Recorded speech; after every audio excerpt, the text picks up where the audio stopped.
नमस्कार दोस्तों, मैं डॉक्टर विनायक साहू स्वागत करता हूं अपने YouTube चैनल में। आप लोगों को मैंने सीजी सेट 2024 के सॉल्यूशन के 2 पार्ट अवेलेबल कराए हैं। ये तीसरा पार्ट मैं अभी सॉल्व करने जा रहा हूं। चैनल को लाइक करें, सब्सक्राइब करें और बेल आइकन पर जरूर प्रेस करें जिससे आपको नए वीडियो की नोटिफिकेशन जल्दी ही प्राप्त हो जाए। और डिस्क्रिप्शन बॉक्स पे मैं टेलीग्राम चैनल का लिंक आपको दे रहा हूं, वहां से जाके आप टेलीग्राम चैनल ज्वाइन कर सकते हैं फॉर मोर अपडेट्स और डिफरेंट वीडियो के लिंक्स भी आपको टेलीग्राम चैनल में मिल जाएंगे। चलिए देखते हैं कुछ क्वेश्चन के सॉल्यूशंस। तो यहां पर क्या पूछा गया है, ये एक कॉन्जिक्यूटिव टाइप रिएक्शन दिया है जिसमें जो सेकंड स्टेप है वो रिवर्सिबल है। इसमें क्या दिया है, एनर्जी ऑफ एक्टिवेशन दिया है ईच स्टेप का सॉरी, और हमको पूछा है ओवरऑल एनर्जी ऑफ एक्टिवेशन। तो देखो भैया, ये फॉरवर्ड रिएक्शन का है एनर्जी ऑफ एक्टिवेशन E1, फिर ये E-1 इसका है, फिर E2 इसका है। तो अपन क्या करेंगे, देखो E1 overall energy of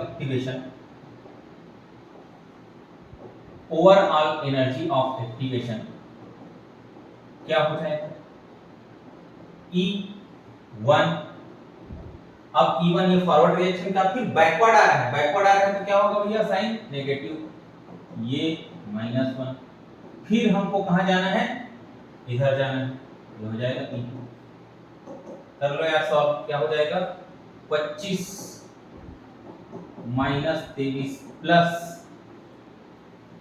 32। Mod मास लगाओ भाई। पहले क्या करोगे, सब्ट्रैक्शन करोगे, तो इसको घटाओगे क्या आ जाएगा, 2 + 32, कितना आएगा आंसर, 34। आंसर मैच नहीं कर रहा है भाई, ये क्वेश्चन डिलीट हो सकता है ना। आंसर मैच नहीं कर रहा है क्योंकि हम माइनस पहले करेंगे, इसलिए 2 आएगा 34। ये इसने पहले क्या किया है, बॉडमॉस नहीं लगाया, इसलिए आंसर को 30 होगा करके वो किया है ना भाई। तो ये आंसर इसका होगा 34, डिलीट हो गया क्वेश्चन। आ जाइए, ये बढ़िया क्वेश्चन है। For second order reaction the frequency factor A can be determined using following equation. ठीक है भाई, ये कंसंट्रेशन का टर्म है, ये टाइम पर सेकंड में दिया है, ये टाइम पर सेकंड। चलो, तो सबसे पहले ये अर्हेनियस इक्वेशन भी आपको लिख के दिया है, बढ़िया। क्या निकालना है, A का यूनिट निकालना है, इसका यूनिट निकालना है, A का यूनिट। चलो, तो देखो भैया इसमें EART या ERT ये होता है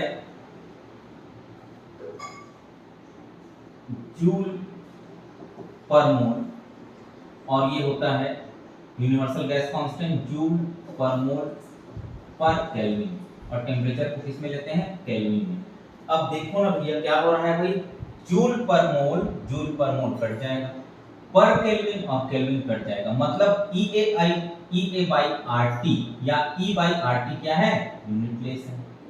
क्या है, यूनिट प्लेस है। तो यहां पर हम बोल सकते हैं जो K का यूनिट होगा ना वही क्या होगा, A का यूनिट। जो K का यूनिट होगा वही क्या होगा, A का यूनिट। तो K का यूनिट कैसे निकालते हैं हम लोग, तो rate is equal to K, second order reaction है बोल रहा है तो A का स्क्वायर हो जाएगा यार, है ना भाई। चलो, रेट क्या होगा, कंसंट्रेशन मोल पर लीटर पर सेकंड रहता है, तो इधर क्या हो जाएगा, मोल पर डेसीमीटर क्यूब, मोल पर डेसीमीटर क्यूब पर सेकंड हो जाएगा, और इधर K और ये मोल पर डेसीमीटर क्यूब का स्क्वायर। चलो, ये देखो मोल पर डेसीमीटर क्यूब और मोल पर डेसीमीटर क्यूब क्या हो जाएगा भाई, कट हो जाएगा, वो इधर एक आएगा तो यार। चलो, अब देखो K का यूनिट क्या हो जाएगा, K का यूनिट देखो, K इज इक्वल टू पर सेकेंड है, पर सेकेंड, और नीचे क्या बचा है, मोल पर डेसीमीटर क्यूब, ये हो जाएगा पर मोल डेसीमीटर क्यूब पर सेकेंड, पर मोल डेसीमीटर क्यूब पर सेकेंड, पर मोल पर second decimetre cube. A option में भी करेक्ट है। चलिए ये बहुत सिंपल क्वेश्चन था। आते हैं the ionic strength of univalent, unibivalent and bibivalent electrolytes will be. चलो एक साथ आयनिक स्ट्रेंथ का अपन फार्मूला लिखते हैं, half summation of half M I Z I square. यहां पर एम उसका कंसंट्रेशन है और जेड उसकी वैलेंसी का स्क्वायर है। चलो सबका कर देंगे भाई। तो यूनिवैलेंट का मतलब क्या होता है, जैसे कि मैं NaCl ले लूं, क्या ले लूं NaCl, तो ये भी यूनिवैलेंट है, ये भी यूनिवैलेंट है। यूनिबाइवेलेंट, यूनिबाइवेलेंट कहने का मतलब MgCl2 ले लो आप, यहां पर ये बाइवेलेंट है और ये यूनिवैलेंट है। और बाइवेलेंट, दोनों जो आयंस है ना वो बाइवेलेंट ले लो, ये -2 ये प्लस। चलो सबका निकाल लेते हैं भैया। सभी का कंसंट्रेशन क्या है 1m है, तो निकालते हैं हाफ। तो सबका ये कंसंट्रेशन m हो गया और ये +1 है उसका स्क्वायर, तो 1 ही लिख रहा हूं, +1 इनटू -1 का स्क्वायर करोगे तो -1 का स्क्वायर प्लस ये हो गया 1 का, फिर दूसरे का निकालेंगे 1 कंसंट्रेशन हो गया, ये इसकी वैलेंसी का स्क्वायर इनटू ये देखो इसका नंबर कितना है भाई 2 है, इनटू -1 का स्क्वायर इनटू इसका कंसंट्रेशन प्लस तीसरे की बात करते हैं 1 इनटू +2 का स्क्वायर प्लस 1 इनटू -2 का स्क्वायर। चलो हाफ कॉमन ले लो भैया, ये क्या हो जाएगा 1 और 1 2, और ये हो जाएगा 4 और 2 6, और ये हो जाएगा 4 और 4 8। 16 को आधा कर लो भैया, कितना आ जाएगा 8, कितना आ जाएगा 8। ये आ जाएगा भैया आपका आंसर। इलेक्ट्रोकेमिस्ट्री का क्वेश्चन है। आगे आइए, point group of difluoro iodo methane chloro difluoro. तो ये देखो भैया डाइफ्लोरो लिख लो भैया, डाइफ्लोरो क्लोरो और आयोडो मीथेन। क्या होगा पॉइंट ग्रुप? पॉइंट ग्रुप क्या होगा इसका CS होगा। कैसे होगा मैं बताता हूं आप लोगों को, देखो ध्यान से मैं बता रहा हूं। टेट्राहेड्रल कार्बन बाहर निकल नहीं रहा।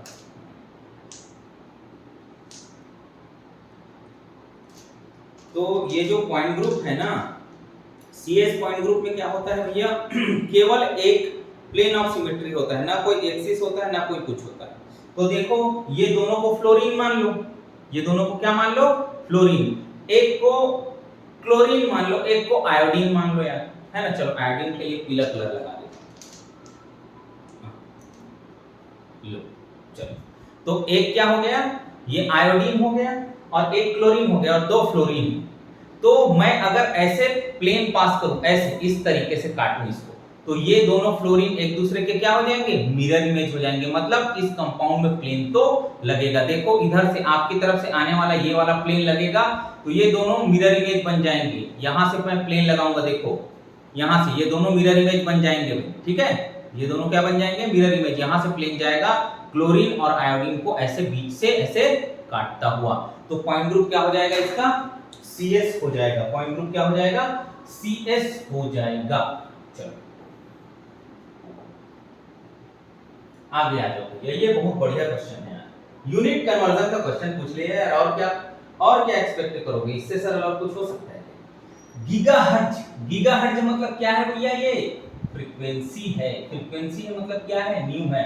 सेंटीमीटर इनवर्स में पूछा है मतलब क्या पूछा है न्यू बार पूछा है। न्यू बार मतलब क्या होता है भैया वेव नंबर होता है यार। चलो दोनों में रिलेशन निकाल लेते हैं, रिश्ता निकाल लेते हैं। तो देखो E = h न्यू और हमको पता है न्यू इज इक्वल टू क्या होता है c बाई लैम्डा। लिख लो भैया, nu is equal to c by lambda. हमको पता है 1 by lambda is equal to क्या होता है न्यू बार, वेव नंबर जी। तो ये देखो भैया, ये क्या हो गया hc न्यू बार। और हमको पता है इस e is equal to h nu फिर लिख सकते हैं यार, तो h न्यू फिर लिख लो ना, hc न्यू बार। ये h और h को काट दो भैया, हमको क्या चाहिए न्यू बार चाहिए, न्यू बार चाहिए हमको। तो ये frequency divided by velocity of light. चलो निकाल लेते हैं भैया सवाल, ये निकालना है अपन को, न्यू बार निकालना है ना। फ्रीक्वेंसी दिया हुआ है कितना 9 गीगाहर्ट्ज। देखो ये है किलोहर्ट्ज, किलोहर्ट्ज मतलब 10 टू द पावर 3 हर्ट्ज, और ये होता है 10 टू द पावर 6 हर्ट्ज, इसको बोलते हैं मेगाहर्ट्ज। और 10 टू द पावर 9 हर्ट्ज को बोलते हैं हम लोग गीगाहर्ट्ज। हर्ट्ज कुछ भी नहीं है जी, हर्ट्ज क्या है भैया, हर्ट्ज मतलब होता है पर सेकंड, हर्ट्ज मतलब क्या होता है पर सेकंड। तो इसको क्या लिख सकते हैं अपन, nu bar is equal to 9.0 into 10 to the power 9 per second.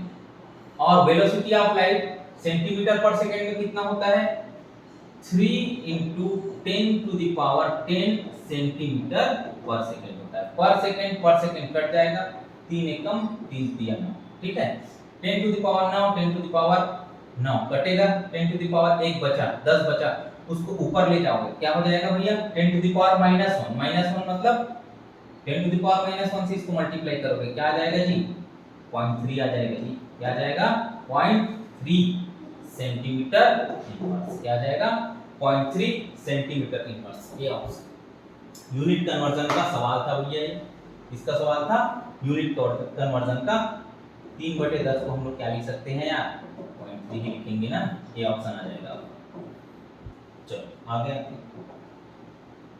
हैं। ये बहुत बढ़िया सवाल है।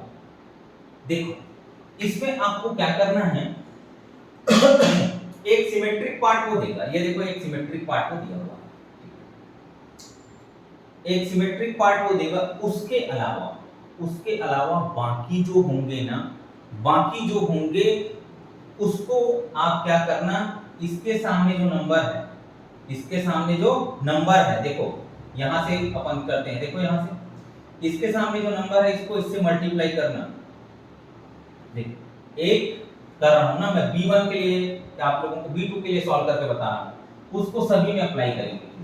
देखो क्या हो जाएगा, देखो यहां पर कुछ नहीं मतलब 1 into 1 1 into 1 plus 1 into 1 1 into 1 plus 2 into -1 2 into -1 plus 2 into -1 2 into -1 plus 2 into 1 2 into 1। चलो b2 इज इक्वल टू देखेंगे, ये देखो कितना हो जाएगा, ये 1 गुना 1 1 1 और 1 2 2 और -2 क्या हो जाएगा 0, 2 और +2 और -2 क्या हो जाएगा 0। इधर देखो ये -2 और +2 क्या हो जाएगा 0, -2 और +2 क्या हो जाएगा 0। तो आपको जो खाली जगह है वहां उस चीज को रखना है, उस चीज को रखना है जिससे वैल्यू क्या हो जाए 0 हो जाए। अगर मैं देखो ये 1 1 1 है, इसमें एक एक रखेंगे तो 2 माइनस रखना पड़ेगा, एक एक रखेंगे कितना माइनस रखना पड़ेगा 2 माइनस -1 देखो यहाँ 1 1 भी है और a लिख दिया है, a की जगह अगर -1 में लगा दूं, यहाँ a की जगह क्या लगा दूं -1 में लगा दूं तो मेरे को क्या मिल जाएगा जी वैल्यू मिल जाएगा 0। तो a इक्वल टू क्या हो जाएगा -1। अब b देखो, b में भी अगर क्या लगा दूं मैं -1 लगा दूं, b में भी -1 लगा दूं तो भी ऐसे सॉल्व करेंगे ना 1 into 1 plus 1 into 1 plus 2 into -1 plus 2 into 1 plus 2 into -1 ऐसे करेंगे 0 आएगा। ये हो जाएगा भैया आपका ab -1 आ गया है, ab क्या आ गया है -1 आ गया है। अब देखो आप c को, अब क्या देखेंगे आप c को देखेंगे। अगर आप c के जगह 2 रख दें, c के जगह क्या रख दें 2 रख दें यार, तो क्या हो जाएगा भैया 2 into मतलब 1 into 2 प्लस 1 इंटू -2 +2 -2 क्या हो जाएगा, वैल्यू 0 हो जाएगा। और b का वैल्यू क्या रखते हैं भैया, 0 रख देते हैं। तो c का वैल्यू अपन रख देते हैं 2 और d का वैल्यू रख देते हैं 0। तो ये ऑप्शन देखो आप -1 a और b तो -1 आएगा, ये ऑप्शन कट गया, ये ऑप्शन भी कट गया, ये ऑप्शन भी कट गया। देखो डी ऑप्शन बस है जी, डी ऑप्शन, a का वैल्यू -1, b का वैल्यू -1, c का वैल्यू 2 और d का वैल्यू 0। ऐसे सॉल्व करते हैं। ये ग्रुप थ्योरी का क्वेश्चन है, इसका क्वेश्चन है ये ग्रुप थ्योरी। ग्रुप थ्योरी का लेक्चर 1 में डाला हुआ हूं, लेक्चर 2 भी मैं रिकॉर्ड कर चुका हूं और आपके लिए नंबर ऑफ ऑपरेशन कैसे निकालते हैं उसका ट्रिक्स और सारा चीज, order of the group, number of operation count करना, रिड्यूसिबल रिप्रेजेंटेशन, कैरेक्टर टेबल को आसानी से सॉल्व करना, इसके प्रोडक्ट निकालना, ये सब मैं सिखाऊंगा आप लोगों को। तो आप लोगों के लिए मैं चैनल का लिंक शेयर करूंगा, वीडियो का आप देखते रहिएगा। चलो, how many significant figures are in the following value. बहुत सिंपल है यार, इसको बीएससी फर्स्ट ईयर में हम लोग पढ़ते हैं। तो क्या पढ़ते हैं जी, जो जीरो रहते हैं अगर वो नॉन जीरो के बीच में आ जाए, जीरो जो है वो नॉन जीरो के बीच में आ जाए तो क्या हो जाते हैं, सिग्निफिकेंट हो जाते हैं। तो यहां सभी जीरो सिग्निफिकेंट है। और अगर जीरो दशमलव के बाद आ रहे हैं, जीरो दशमलव के बाद आ रहे हैं, लेकिन जो दशमलव के बाद जो लास्ट में क्या हो, नॉन जीरो हो, तो भी सारे के सारे जीरो क्या हो जाएंगे, सिग्निफिकेंट हो जाएंगे। इसी रूल का यूज करेंगे भैया कि जो नॉन जीरो के बीच में अगर जीरो आ जाता है तो सारे जीरो जो है सिग्निफिकेंट है। तो सारे के सारे फिगर क्या है, सिग्निफिकेंट, 1 2 3 4 5, तो 5 सिग्निफिकेंट फिगर्स हैं। कितने हैं, 5 सिग्निफिकेंट फिगर्स हैं। चलिए आ जाओ, ये सवाल एक्सट्रैक्शन का है, सरल है। देखो, distribution ratio is equal to होता है E upon 100 minus E upon 100 minus E। E stand for extraction. ये परसेंटेज डिस्ट्रीब्यूशन है, मैग्नीट्यूड ऑफ डिस्ट्रीब्यूशन, और ये क्या है, एक्सट्रैक्शन। तो एक्सट्रैक्शन कितना हुआ है, बोल रहा है भैया 90। एक्सट्रैक्शन कितना हुआ है, 90 हुआ है। E का वैल्यू 90 रख है ना, रख लो यार वैल्यू को, 100 माइनस 90। तो 90 और ये 100 में 90 घटाओगे 10 आएगा, कट जाएगा, कितना आएगा जी, 9 आएगा। कितना आएगा आंसर, 9 आएगा। ये डी ऑप्शन, डी ऑप्शन में क्या है आपका, 9। ये ऐसे बनेगा, ये डिस्ट्रीब्यूशन का सवाल था। चलो आगे आइए। ये देखो यार, ये मेमोरी बेस्ड क्वेश्चन था, इसमें कोई कुछ नहीं कर सकता। इसको अच्छे से कोई पढ़ा है तो वो लगा सकता है, बाकी मैं नहीं मानता कि इसको कोई हर कोई इतना लेवल का बायो इनऑर्गेनिक आता होगा। Identify the metal that are involved in the maintaining insulin level. तो ये होता है क्रोमियम और मोलिब्डेनम। ये क्या होता है, क्रोमियम और मोलिब्डेनम, कुछ कुछ एंजाइम्स के कोफैक्टर में ये होते हैं। ये बिस्मथ, एंटीमनी, तो भैया क्या है भैया, पॉइजनस एलिमेंट्स, क्रोमियम मोलिब्डेनम। चलिए, which of the following instrument can be used for the separation and determination of molecular mass of polymers and biomolecules। तो ये होता है भैया साइज एक्सक्लूजन क्रोमेटोग्राफी। ये क्या होता है, साइज एक्सक्लूजन क्रोमेटोग्राफी को पॉलीमेरिक मास और सेपरेशन के लिए यूज किया जाता है।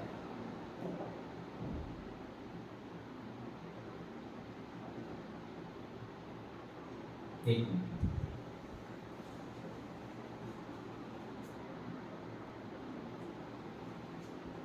चलिए क्या पूछा है, which of the following metal is present in nitride reductase। Nitride reductase में कौन कौन सा होता है, तो इसमें होता है आयरन, कॉपर और मोलिब्डेनम। आयरन, कॉपर और मोलिब्डेनम, ऑप्शन देख लेना, एबीडी वाला आयरन, कॉपर और मोलिब्डेनम, कोबाल्ट नहीं। चलिए आगे आते हैं। ये सवाल गलत है भैया। ये देखो क्या पूछा है, आपको पूछा है एसिटाइल क्लोराइड रिएक्शन करेगा। क्या करेगा, एसिटाइल क्लोराइड। चलिए मैं रिएक्शन कराता हूं एसिटाइल क्लोराइड का। ये एनहाइड्रस AlCl3 है, ये क्या करेगा, इसको लेगा, मतलब क्या बनेगा, ये एसाइल कार्बोकेटायन बनेगा। क्या बनेगा, एसाइल कार्बोकेटायन। एसाइल, ये एसाइल ग्रुप फेरोसिन रिंग में, मेरे को बताइए फेरोसिन रिंग में सारे के सारे पोजीशन, हेरोसिन रिंग में सारे के सारे पोजीशन जो है सेम है यार, सारे के सारे पोजीशन सेम है भाई, कहीं पे भी रिएक्शन हो सकता है, इसमें कोई अंतर है क्या पोजीशन में? ये रिंग ऊपर है और रिंग नीचे है, सारे के सारे एक्लिप्स्ड स्ट्रक्चर्स हैं, सारे के सारे कैसे हैं? एक्लिप्स्ड स्ट्रक्चर हैं, तो पोजीशन तो सेम है, एसाइल ग्रुप लगेगा मैम, मान लीजिए ये ऑप्शन तो गलत है, ये ऑप्शन गलत है ना, बी और डी तो हो ही नहीं सकता क्योंकि एसाइल ग्रुप लगेगा।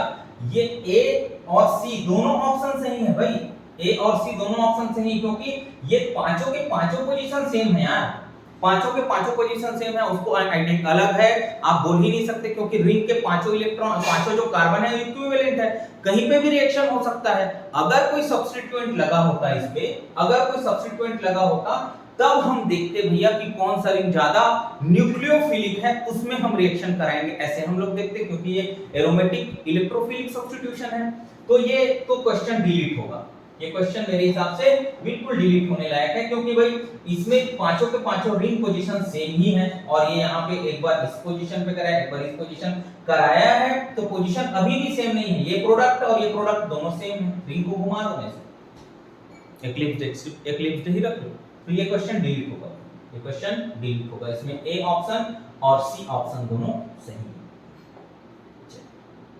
आगे ये डायरेक्ट फार्मूला से क्वेश्चन पूछा है, हाफ लाइफ का फार्मूला होता है अपना, देखो ये वाला फार्मूला होता है हाफ लाइफ का, ये फार्मूला होता है जहां पर एक से ज्यादा ऑर्डर के लिए हम लोग डायरेक्ट हाफ लाइफ निकाल सकते हैं, एक से जो ज्यादा होता है ना उसके लिए ऑर्डर, एक से ज्यादा ऑर्डर का रिएक्शन होता है उसके लिए डायरेक्ट हाफ लाइफ निकाल लेते हैं, तो ये डायरेक्ट फार्मूला से क्वेश्चन हर जने की कॉपी में ये मिलेगा, सिंपल डी ऑप्शन। चलिए भैया थर्मो से क्वेश्चन है, थर्मो से क्वेश्चन है भैया, और इसने डायरेक्ट फार्मूला से क्वेश्चन पूछ लिया। क्लैपेरॉन इक्वेशन क्या है भैया? क्लैपेरॉन इक्वेशन देखो तो क्लैपेरॉन इक्वेशन में हमेशा प्रेशर चेंज होता है with respect to temperature, pressure और टेम्परेचर में रिलेशन होता है, तो यहां पर दिख रहा है मेरे को ये ए का तीसरा, दूसरा one half equation, one half equation में del H upon R T square होता है, तो बी का हो जाएगा दूसरा, बी का क्या हो जाएगा? दूसरा, बी का दूसरा, और ए का क्या आ गया है हमारा? तीसरा आ गया है। हाँ चलो, थर्मोडायनेमिक इक्विलिब्रियम, थर्मोडायनेमिक इक्विलिब्रियम का इक्विलिब्रियम कांस्टेंट दिख रहा है भैया, यहां दिख रहा है, तो सी का क्या हो जाएगा? चौथा, सी का क्या हो जाएगा? चौथा। गिब्स हेल्महोल्ट्ज इक्वेशन उसका मॉडिफाइड फॉर्म ये है, डी का हो जाएगा पहला, डी का क्या हो जाएगा? पहला, तो ये ऐसे कौन से में दिख रहा है? ए का तीसरा, बी का दूसरा, सी का चौथा, डी का पहला, ये आपको दिख रहा है A option, A option.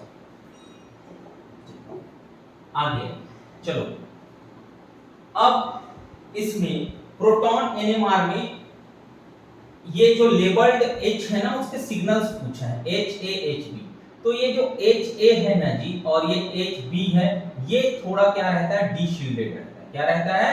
D shielded रहता है, तो डी शील्डेड रहता है ना, तो इसका जो डेल है वो ज्यादा आएगा, H A का ज्यादा होगा H B से, तो H A छोटा है H B से, काट दो यहीं पे, H A छोटा है H B से, काट दो यहीं पे, H A बड़ा है, फिर HB छोटा है, ठीक है भैया। चलो अब एक ऑप्शन, एक सवाल से दो ऑप्शन कट गए ना, चलो अब देखो x hx hy hz, तो इधर भी h है ना जी और इधर भी h है ना भाई, इधर भी h है, तो ये क्या करेगा? ये वाला जो hx है ना वो दोनों तरफ से इसको रिपल्शन मिल रहा है, ज्यादा रिपल्शन मिलता है ना दोनों तरफ से, तो क्या होता है? ये दो तरफ के hy से इसको क्या मिलता है? रिपल्शन मिलता है, तो इसका वैल्यू सबसे ज्यादा, उसके बाद इसका, उसके बाद इसका, तो x y z, x का वैल्यू बड़ा, फिर y का, फिर z का, ये मेरा प्रेडिक्शन है भाई, मैं इसको ऐसे ही सॉल्व किया। चलो तो ये देखो h a का बड़ा, फिर h b का छोटा, फिर देखो h x, फिर h y, फिर h z, x का सबसे बड़ा, फिर y का, फिर z का, तो मेरे हिसाब से डी ऑप्शन सही होगा, मेरे हिसाब से डी ऑप्शन सही होगा। अब इसमें कोई एक्सेप्शनल केस लग जाए या कुछ हो जाए तो मैं नहीं कह सकता, लेकिन जो लॉजिक कहता है शील्डिंग डिशील्डिंग का अपन देख ले नेचर, तो ऐसे ही होना चाहिए। ठीक है, चलिए ये था सीजी सेट 2024 के सॉल्यूशन का पार्ट 3। बचे हुए क्वेश्चन को हम लोग करेंगे नेक्स्ट वीडियो में। Thank you very much for watching.